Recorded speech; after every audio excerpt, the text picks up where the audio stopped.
Kamu batuknya lebay. Kenapa? Sakit. Batuk biasa aja. Sakit ini aku ke. Oh sakit. Aduh keke apa? Aku ingin beli obeng. Obat. Iya. Keke. Mumpung ada Ustadz nanya. Maksudnya adab orang sakit itu seperti apa? Oh bener-bener Ustaz. Oh, ketika kita sakit itu yang benar adabnya seperti apa? Contohnya gimana? Iya, kan ada kasusnya Kak. Maksudnya gimana? Iya banyak teman-teman itu yang sakit minum obat nggak sembuh-sembuh. Oh iya. Memang kesembuhan itu milik Allah ya. Iya, makanya nanya sama Ustadz. Ini ada Ustadz Nasbinya. Gimana Ustadz? Adab orang sakit kan? Kamu sakit emang? Sakit. Apanya? Hatinya. Masya Allah. Kamu punya hati? Punya. Hati apa? Hati-hati di jalan.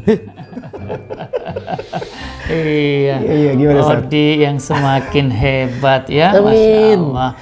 Pemirsa BMH TV yang saya hormati, ya sakit adalah merupakan salah satu takdir dalam kehidupan yang tidak bisa dihindari. Ya. Kalau sudah Allah Subhanahu wa taala takdirkan sakit, maka tidak ada yang bisa menghindarinya.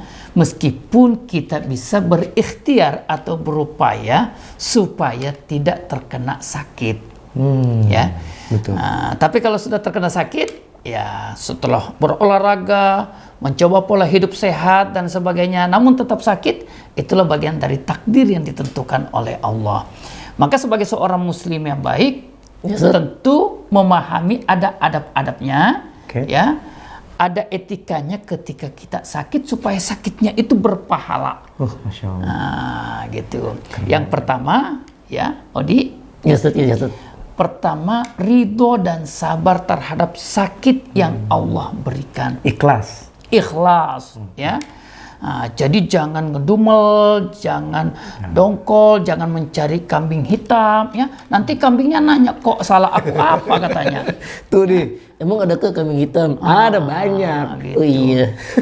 Jadi yang pertama adalah sabar, ikhlas, ridho dengan sakit yang Allah berikan kepada kita. Itu yang pertama. Mengapa kita harus ridho? Ya, karena kita tidak ridho tidak juga membuat sakit itu cepat hilang. Benar. Apatah lagi kita tahu bahwa ridho, sabar, ikhlas menerima sakit itu juga merupakan bagian daripada proses penyembuhan dari sakit tersebut. Benar. Ya. Memang terkadang penyakit itu kan datang dari psikologi kita ya Sat ya. Betul. Tapi kalau kita ikhlas karena Allah, kita paham tentang penyakit itu, ya benar bagian dari supaya proses kesembuhan. Benar. Nah, itu yang pertama. Betul. Yang kedua adalah kita disyariatkan untuk berobat. Oke, itu yang disyariatkan untuk berobat, meskipun berobat dengan cara yang benar. Jangan pergi ke dukun. Ketawa. Iya, kebanyak yang ke dukun. Betul. Iya, betul. Jangan kemudian menggunakan jimat-jimat tertentu, karena kesembuhan itu dari Allah, maka harus dicari dengan cara-cara yang ditentukan dalam agama kita. Itu malah jadi syirik ya, Sat. Betul. Ya. Jadi sudah sakit syirik, naudzubillah min dzalik. Ya, sudah jatuh ketimpa tangga beton lagi.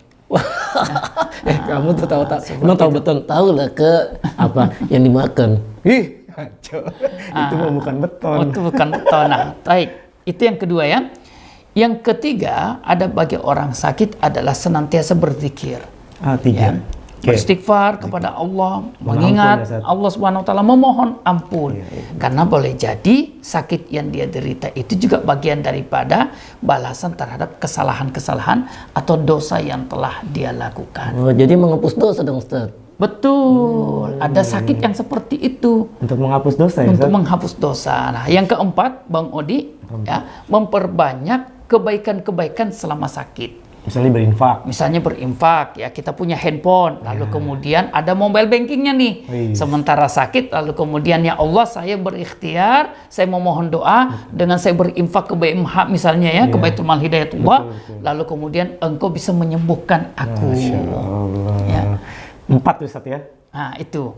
Nah, kemudian yang ada terakhir, ya, yang terakhir adalah menghindarkan diri dari omongan-omongan yang tidak menyehatkan atau tidak membuat kita bertambah baik keadaannya.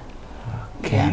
Nah, misalnya berkeluh kesah ya kepada orang lain ya.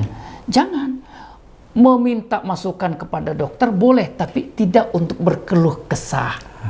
Ya, karena berkeluh kesah bukan bagian daripada proses kesembuhan.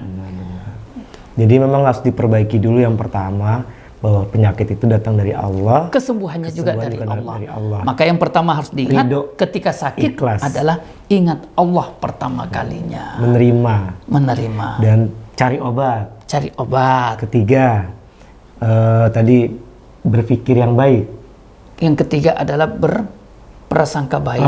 Iya. Ya. Lalu disuruh juga kita harus Memperbanyak zikir, beristighfar. memperbanyak istighfar, lalu kemudian melakukan amal-amal kebaikan. Dan jangan berkeluh kesah. Gitu. Wah, teman-teman, Masya Allah ya. Itu kalau gitu kita jadinya malah jadi sehat, Sat. Bener sih. Amin. Kalau 5 poin itu dilakukan sama orang yang sedang sakit. Tadi Odi sakit tuh. Iya. Satu lagi, Sat. Berinfak ya, Sat. Iya, berbuat kebaikan. Berbuat kebaikan. Jadi teman-teman, insya Allah kita bisa segera sehat, sembuh, dan penyakitnya itu akhirnya nanti bisa mengampuni segala kesalahan kita. Nah, dengan hal-hal seperti tadi, ya, boleh jadi fisik kita sakit, tapi hati kita sehat. Karena hati kita sehat, maka membuat fisik yang sakit seakan-akan tidak ada. Itu poin terpenting. Betul. Benar, Sat. Terkadang tadi saya bilang penyakit itu datangnya dari perasaan kita. Yang tadi bernegatif thinking gitu ya, Sat. Jadinya akhirnya semakin lemas, dan akhirnya semakin membuat penyakit itu semakin parah. Semakin parah. Karena pikiran kita tidak dibarengin dengan zikir. Jadi memang harus berzikir, Sat. Amin. Zikir biar tenang bahwa Allah itu akan memberikan kesembuhan buat kita. Teman-teman, luar biasa nih. Hari ini kita semakin cerdas di BMH TV. Pokoknya jangan pernah pindah ya saluran di YouTube. Carilah BMH TV agar kita cerdas, agar kita masuk surga. Amin ya rabbal alamin. Insya Allah ya, Sat ya. Amin. Terima kasih dari Kak Danang dan Ustadz Nasfi dan juga Odi. Kurang lebihnya mohon maaf.